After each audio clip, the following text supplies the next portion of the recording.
Kita akan pelajari analisis makroekonomi, fundamental, dan teknikal.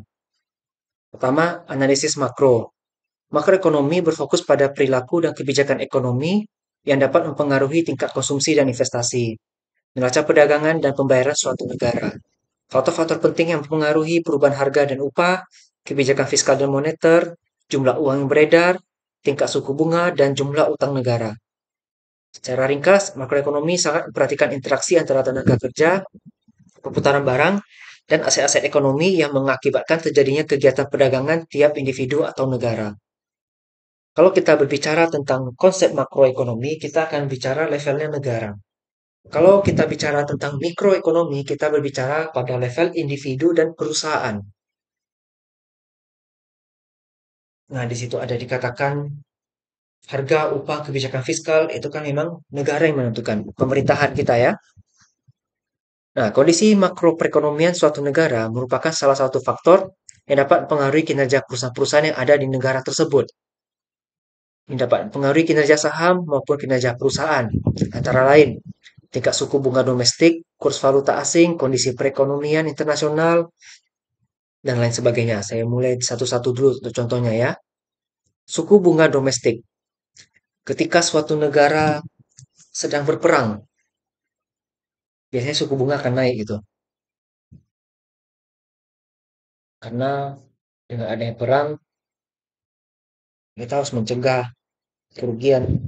Karena yang mengatur perekonomian itu kan sebenarnya sektor keuangan dan perbankan. Memang tidak mau rugi.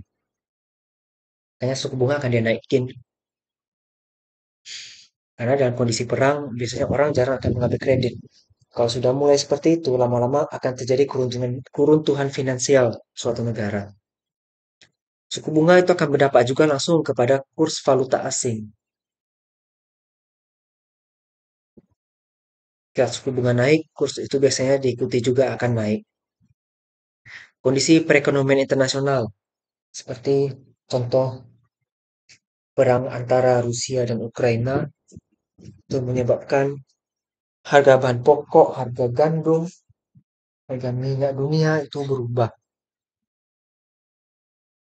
Berikutnya, siklus ekonomi suatu negara. Nah, kadangkala siklus ekonomi itu bisa mengikuti siklus iklim suatu negara. Negara yang mempunyai 4 musim, kita bisa lihat apakah mungkin di musim salju perputaran ekonomi akan sedikit lebih lambat. Karena dari segi agrikultur kan tidak banyak tanaman yang bisa hidup di musim salju, misalnya seperti itu. Kemudian tingkat inflasi. Tingkat inflasi itu berbanding terbalik dengan suku bunga. Ketika suku bunga naik, nanti dampaknya ke penurunan inflasi. Begitu juga sebaliknya. Kemudian peraturan perpajakan. Ini jelas sekali ketika peraturan perpajakannya itu tinggi, ini akan mempengaruhi kinerja baik mikro maupun makro ya di suatu negara. Kemudian jumlah uang yang beredar. Nah, jumlah uang yang beredar ini terkait dengan inflasi. Kalau semakin banyak jumlah uang beredar, dan itu hanya bisa untuk membeli jumlah barang yang sama, itu terjadi inflasi yang sangat tinggi. Nah, peran pasar modal dalam globalisasi ekonomi semakin penting, terutama terkait dengan arus permodalan dan pertumbuhan ekonomi. Pasar modal merupakan indikator kemajuan perekonomi suatu negara, serta menunjang ekonomi negara yang bersangkutan. Pasar modal di Indonesia adalah Bursa Efek Indonesia. Ini ada dua fungsi, pertama sebagai sarana bagi pendanaan dan sarana bagi perusahaan untuk mendapatkan dana dari masyarakat. IPO ya caranya ya.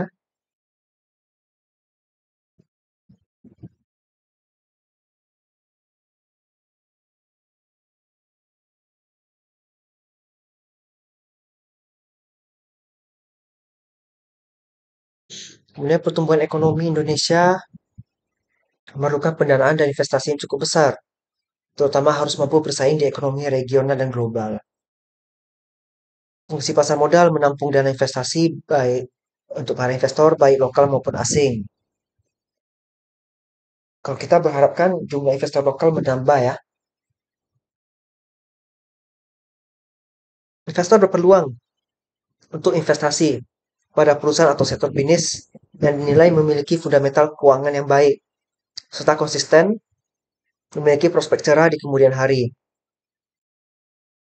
Tuh, kita sebagai investor bisa menilai dari prospektus. Prospektus itu kan nanti menceritakan tentang kinerja perusahaan.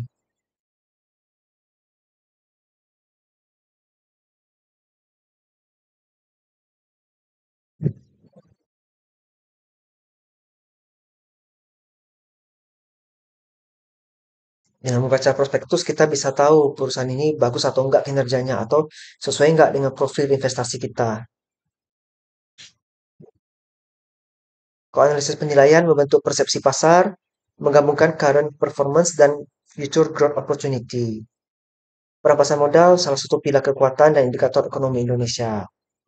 Kemudian faktor makroekonomi, tingkat bunga umum, inflasi, perpajakan, ini semua tadi udah dijelasin ya, yang di awal tadi.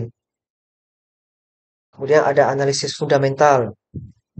Ini analisis fundamental semuanya sudah dipelajari pada saat mata kuliah analisis laporan keuangan. Mulai dari rasio, jenis-jenis rasio, sampai rumus-rumus dari berbagai jenis rasio tersebut. Nah, jadi di sini tidak perlu lama-lama ya. Jadi untuk pengertian konsep analisis fundamental disebut juga analisis perusahaan ya, karena melakukan analisis historis atas kekuatan dari suatu perusahaan, mencerminkan keadaan keuangan yang telah lalu, mempelajari laporan keuangan, identifikasi kecenderungan dan evaluasi efisiensi. Nah, fundamental ini menggunakan data-data fundamental, kemudian prinsip analisis fundamental. Pada dasarnya memiliki karakteristik membutuhkan waktu untuk memperoleh informasi. Ya, kita kan harus mendapat laporan keuangan. Kalau kita mau analisis tertentu, kita harus masukin dulu data keuangannya, baru kita hitung rasionya. Itu kan memang butuh waktu. Yang B bersifat subjektif karena melibatkan pendapat banyak orang. Seorang trader boleh jadi menganggap data ekonomi tentu baik, tapi data trader yang lainnya belum tentu mengatakan baik. Bisa aja itu hasilnya buruk.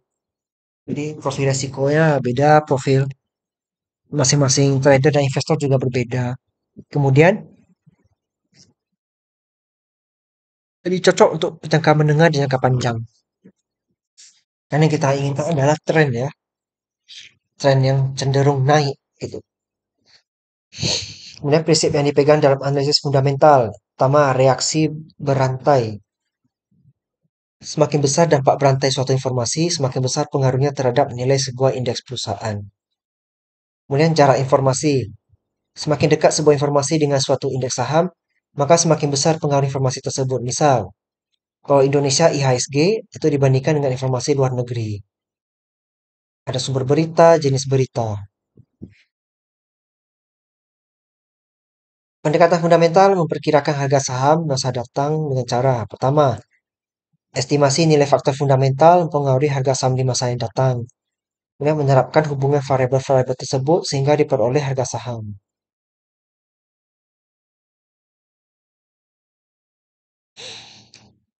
Model yang ini disebut share price forecasting model dan sering digunakan dalam berbagai pelatihan sekuritas.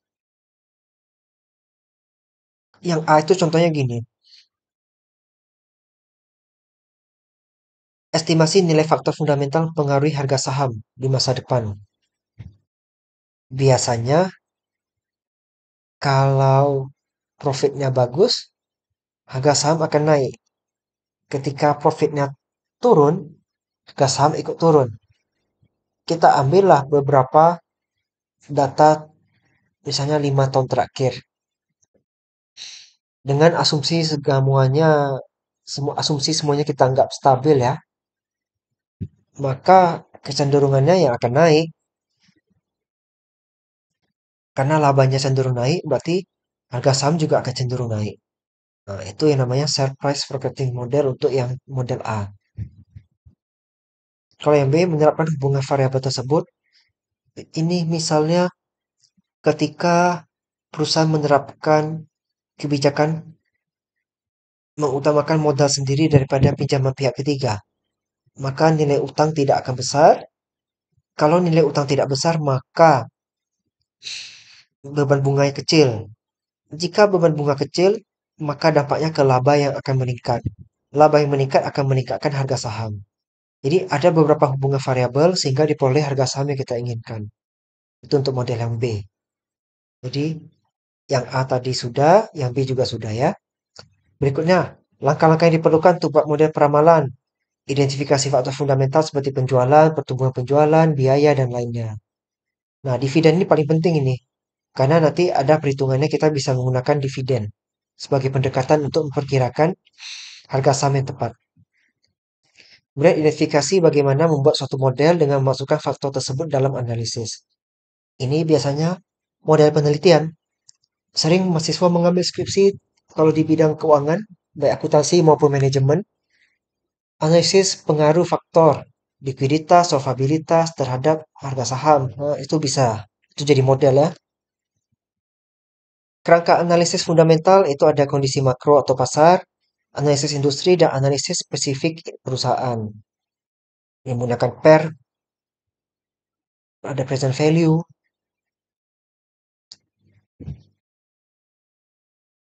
Untuk present value itu lebih banyak dibahas pada mata kuliah manajemen keuangan lanjutan ya.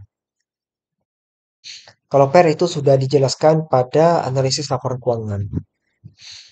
Nah, ini ada EPS juga ya. Laba bersih kurang dividen dibagi jumlah lembar saham beredar. Kalau PER itu harga pasar dibagi earning per share.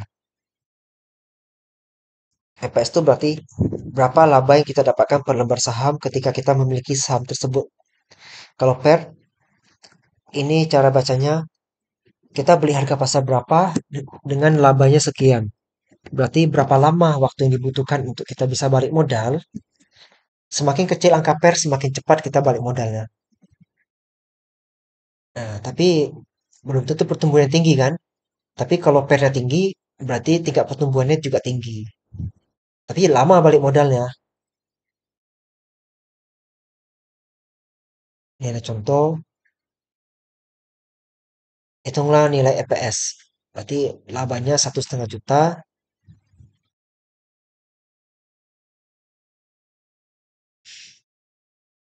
Dividennya nggak ada tulis di sini, berarti kita tulis nol aja. Kemudian jumlah saham beredarnya ada 1.000 lembar. Ini udah berarti 1.500 per lembar. Rasio profitabilitas. Ini juga sudah di mata kuliah analisis laporan keuangan. Ada ROA, laba dibagi total aset. Ada ROE, laba dibagi ekuitas. Ada juga yang lain ya. ROCI, ROI, ROCE. Silakan dipilih mana yang sesuai asalkan ada rujukannya. Dan sesuai penggunaan fungsinya. Nah, ini yang terpenting. Model valuasi atau penilaian saham. Ini ada constant growth model. Rumusnya PO sama dengan D1 bagi R kurang G. D1 adalah dividen, kalau PO adalah harga wajar, R itu adalah tingkat rate-nya ya. Kalau G itu adalah growth atau tingkat pertumbuhan. Kalau pakai PER rumusnya 1 kurang B bagi R kurang G. R itu adalah dividen dibagi price ditambah dengan growth rate-nya. Ini ada EPS, ROE, ROA, ada ROA pakai DuPont, ada NPM, ada Tato. Ini semuanya ada di analisis laporan keuangan. Nah, ini ada contoh soal. Silakan dibaca dulu contoh soalnya.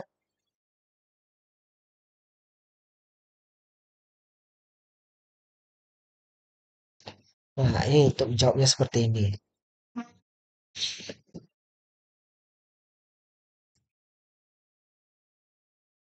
Biar gampang, saya buka Excelnya.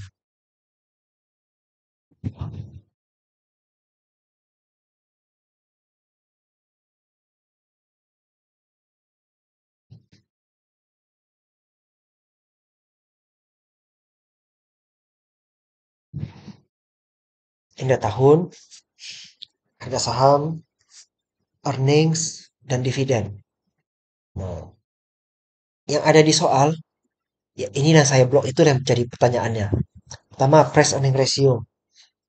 Berarti rumusnya adalah harga saham dibagi dengan earning per lembar saham. Ini semuanya dalam satuan per lembar ya. Artinya 1.200 per lembar. Kalau labanya berarti Rp240 per lembar. Ini dividennya Rp100 per lembar. Nah, kita hitung price earning ratio-nya berarti harga saham dibagi earning per share kan? 1.200 dibagi 240 dapatnya 5. Ini 4,24 dan seterusnya. Kemudian dividen payout ratio. Rumusnya adalah dividen dibagi dengan EPS. DPS dibagi EPS ya. Dividen per share dibagi earnings per share. Makanya 100 bagi 240 dapatnya 41,67%. Yang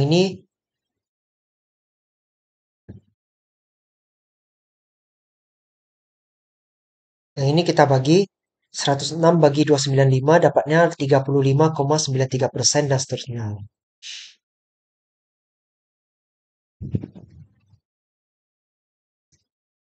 Ini DP. DP itu apa ya di sini? Dividen per share ya kalau kita hitung. Hmm.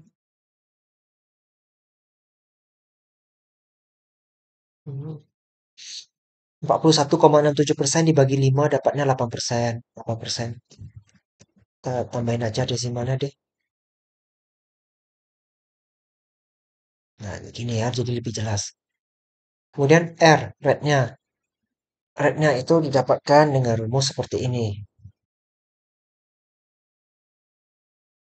Dividen dibagi harga saham tambah 15%. Rumusnya ada di sini tadi. Ini dia. Ini ya. Growth-nya ditentukan dari soal 15%. Jadi kita tinggal bagi. Itu 100 dibagi 1.200 tambah 15%. Jadinya 23,33%. Kemudian D1. Kalau D0 itu sebenarnya adalah dividen saat ini. Kalau D1 itu berarti dividen masa depan. Karena kita mengasumsikan pertumbuhan 15%, maka dividen sekarang kita kalikan dengan 1 tambah 15%. Atau kalau mau cepat, 100 kali 1,15. Jadinya 115 rupiah per lembar. Itu adalah dividen yang kita harapkan di tahun 2020. Sorry, di tahun 2020 dengan dividen jumlah 100 rupiah per lembar dengan tingkat growth 15%, kita mengharapkan dividen tahun 2021 sebesar 115 rupiah per lembar. Itu cara bacanya. Kemudian PO adalah nilai harga wajar saham untuk masa kini. Rumusnya adalah D1 dibagi dengan R kurang growth. Nah, setelah kita hitung 115 dibagi buka kurung 23,3% kurang 15%. Hasilnya 1.380 rupiah per lembar. Maka kita harapkan di masa mendatang dengan asumsi yang seperti ini, ceteris paribus, harga saham di tahun 2021 adalah 1.380 rupiah. Nah, sekarang kita lihat di tahun 2021 rupanya harga saham 1.250. Sementara harga wajarnya adalah 1.380. Dengan begitu, maka harga saham ini berada di bawah harga wajar sehingga kita patut boleh kita beli karena harga sahamnya sedang diskon. Ya, di 2021 ini 1437.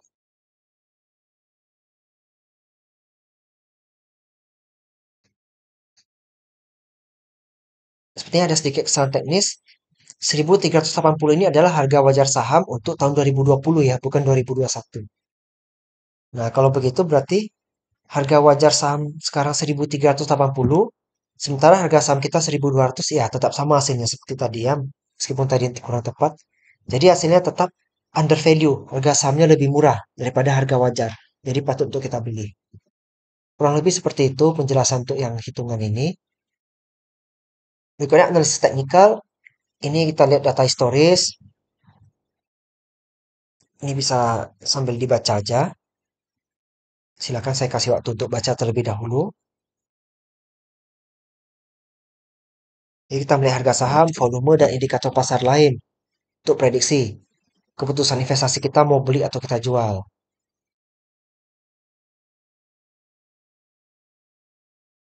Ada ruang lingkupnya, ada ilmu akuntansinya, ekonomi makro, mikro, sosial politik, termasuk cuaca ya.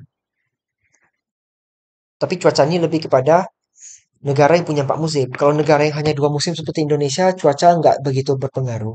Ada tapi hanya sektor tertentu. Misalnya ketika musim hujan, bagaimana nasib di sektor pertanian? Nah, itulah kurang lebih. Dia butuh banyak data, kemahiran trader, sama ini untuk jangka pendek. Bisa juga untuk jangka panjangnya. Fungsi analisis teknikal menentukan tren dan pola, berikan sinyal beli atau jual. Ini candlestick ya analisisnya ya. Indikator teknis ada moving average. Moving average ini ada, kita lihat di Excel biar gampang. Ini ada data saham selama 10 tahun terakhir. Moving average berbasis 5 tahun pengamatan. Ini adalah rata-rata, kita lihat di sini, rata-rata selama 5 tahun. Tahun ini, 2 tahun sebelum dan 2 tahun sesudah. Inilah rata-ratanya kalau kita hitung ya. Sampai ke bawah. Oke, dapatlah angkanya. Kemudian new highs and low selama 25 minggu. Kita simpulkan bullish harga akan naik atau bearish harga akan turun. Volume perdagangan juga bisa. Kemudian short interest ratio, jumlah saham yang di short selling dibagi rata-rata volume perdagangan harian, itu bisa. Tipe analisis teknikal ya, ini ada teorinya, silakan dibaca. Kalau untuk praktek sebaiknya hati-hati karena ini butuh kemahiran dan profesionalisme ya.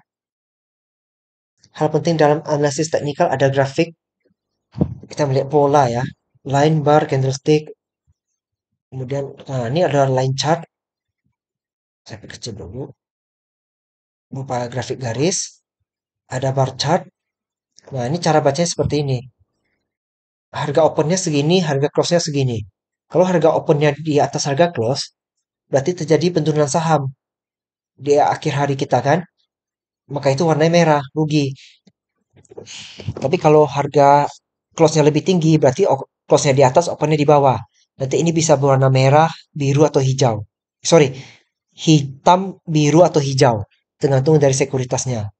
Ini adalah harga high paling atas, ini adalah harga low. Jadi bar chart seperti ini cara bacanya. Kemudian candlestick. Ini mirip seperti bar chart juga ya. Cuman ini ada kayak gemuk-gemuk ini saya kurang tahu juga ini apa. Ini harus tanya ke yang memang profesional di bidang ini ya. Ini ada indikator dan teknik metode tujuannya. Ada bullish period, ini harga terendah selalu jadi lebih tinggi dari periode sebelumnya. Ada bearish, harga tertinggi terjadi selalu lebih rendah dari harga terendah periode sebelumnya. Ada trend, ada uptrend yang seperti ini cenderung naik. Downtrend ini cenderung turun. Sorry, ini ya cenderung turun. Support level, ada resistance level, itu definisinya. Ada oversold, ada overbought, itu juga sudah ada definisinya.